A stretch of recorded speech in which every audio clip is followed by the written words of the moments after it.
Voici le vieux qui fait buzz en ce moment. On dit qu'il a passé 48 ans au Canada. Il est rentré chez lui sans rien.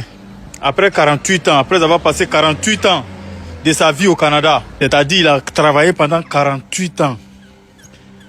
Et il est rentré finalement chez lui bredouille. Voilà. Qu'est-ce qui peut être la cause de ça? Que pensez-vous? La première personne qui a mis photo du vieux sur les réseaux, c'est la famille du vieux.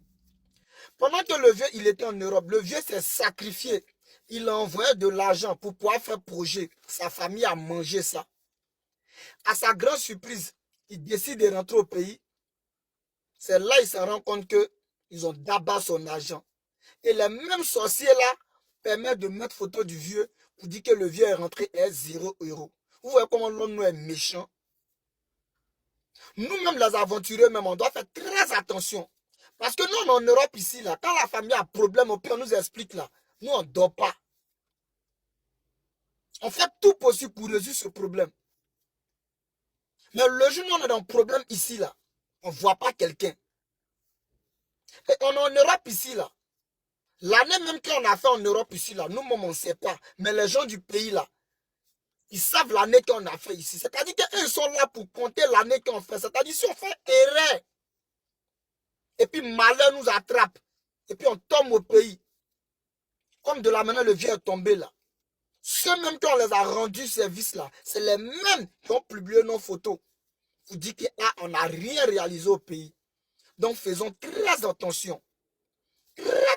Très attention. Ici là, tu n'as rien, tu n'abats pas. Ici là, avant de charger famille sur sa tête là, il faut penser d'abord à toi-même. Les 3 ou 4 raisons qui font en sorte que pratiquement 80-85% d'Africains vont quitter l'Europe et rentrer en Afrique pratiquement bredouille. Je vais les expliquer dans cette vidéo. Il faut d'abord noter qu'en Europe, il y a 2 catégories de personnes.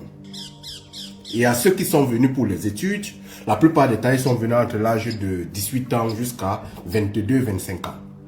Il y a ceux qui sont venus majeurs, ce qui veut dire qu'ils ont vécu une certaine vie en Afrique et qui ont immigré parfois par la mer, parfois relations familiales et tout ça.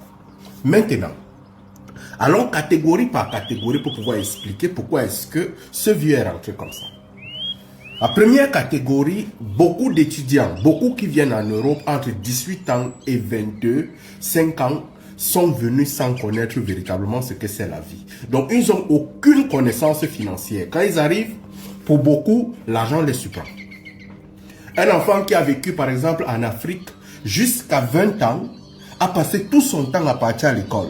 Et directement, les parents l'ont pris, ils ont mis dans le truc. Va là-bas, va te débrouiller. Et quand maintenant, commence à arriver l'argent entre ses mains, il commence à se poser la question, j'ai l'argent, je fais quoi avec? Et étant donné que le côté social de l'Europe emprisonne les pensées. Emprisonner les pensées, ça veut dire quoi? La façon dont on vit en Europe, toute une personne est dans une boîte. Comme je disais souvent, parfois quand tu as la voiture, tu as une maison, tu vis dans 2 boîtes. Donc tu entres dans ta maison, tu pars au travail, tu rentres, tu n'apprends absolument rien dans la vie. Et quand tu n'apprends rien de la vie, tu n'auras aucune connaissance financière. L'argent qui entrera donc entre tes mains, qu'est-ce que tu vas faire avec? Tu vas seulement détruire. Tu vas seulement détruire. Tu vas te retrouver en train de faire la fête, tu vas te retrouver en train d'aller en boîte de nuit, tu vas te retrouver en train de faire des projets inutiles. Et à ce moment, quand le temps arrive, parce que tu ne connais pas en Europe que tu es en train de vieillir, hein, ce type de personne, il est arrivé là à 18 ans, 20 ans, 25 ans, il ne connaît pas qu'il est en train de vieillir. Il se rend seulement compte à 45 ans qu'il a vieilli, 50 ans qu'il a vieilli. Ça, c'est la première catégorie, le manque de connaissances financières. Deuxième catégorie, il faut noter que le plus grand tueur des gens en Europe, c'est le cocorico, le sexe. Le plus grand, c'est un assassin très fort. C'est un gars qui rend les gens pauvres. Si tu réussis en Europe à maîtriser ton dagobert, à maîtriser ton cocorico, tu peux réussir. Il y a des gens qui sont en Europe depuis qu'ils sont là. Ils se sont arrivés Ils ont commencé à Mougo à gauche, Mougo à droite, Mougo à gauche, Mougo à droite. Ils se sont retrouvés avec 4 et 5 enfants. Et une fois que tu as 4 et 5 enfants, ils se retrouvent avec beaucoup de pensions alimentaires. Et quand il a beaucoup de pensions alimentaires, qu'est-ce qui se passe? Il travaille l'argent pour nourrir des enfants, donc il ne connaît pas. La femme aussi, dans ce sens, le temps qu'elle est arrivée, son cocorico a commencé à bouger, elle s'est retrouvée en train de faire 5 enfants. Au lieu de se concentrer maintenant pour travailler son avenir, elle ne travaille plus. Elle commence à travailler l'avenir des enfants.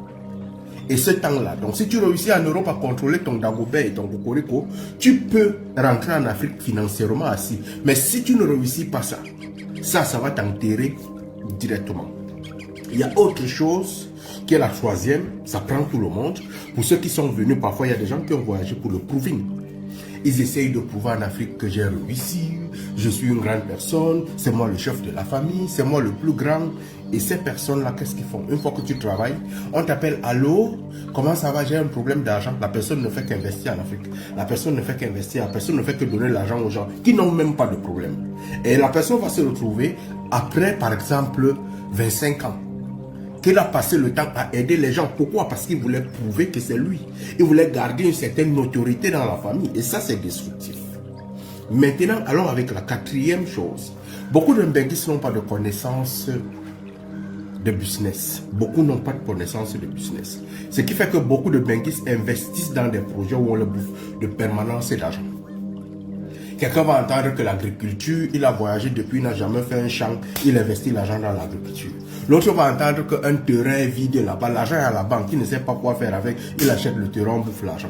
Beaucoup se retrouvent comme ça. Bon, en tout cas, je ne vais pas beaucoup parler parce que là, vous avez déjà compris. Mais si vous avez besoin d'un accompagnement dans la gestion financière, l'école de vie, sachez que la relance à l'expérience, c'est ce que je fais sur Internet. Vous pouvez me contacter, on va essayer de travailler ensemble pour que vous ne vous retrouvez pas comme ce vieux-là. Surtout, allume ton cerveau, mon frère.